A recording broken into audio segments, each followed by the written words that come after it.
Agree, given Fidel Castro's brutal repression of his political opponents and the fact his one-party system kept him in power for nearly half a century.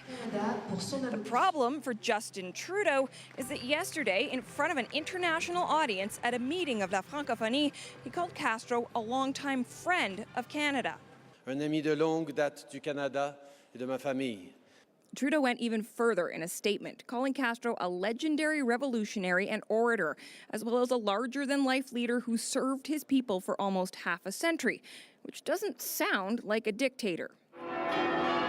In fact, Trudeau also noted that he met Castro when his father passed away, and that Pierre Trudeau was proud to call Castro a friend.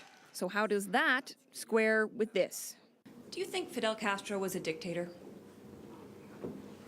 Yes. And your statement yesterday reflected that? The fact is, Fidel Castro had a deep and lasting impact on the Cuban people. He certainly was a polarizing figure, and there certainly were significant concerns around human rights. Trudeau says he raised human rights when he was in Cuba just days ago, meeting with President Raul Castro, and then he raises it wherever he goes.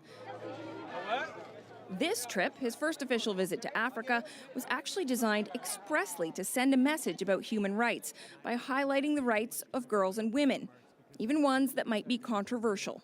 That means access to abortions. That means making sure that we're making contraception available. He also called for equality for lesbian, gay, bisexual, and transgendered people. But he's getting much more international attention, much of it criticism now for his remarks on Castro.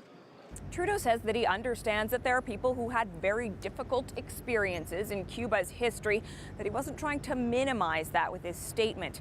He clearly hoped to smooth over this controversy today, but it looks like it may follow him back to Canada tomorrow. Catherine Cullen, CBC News, Antananarivo, Madagascar.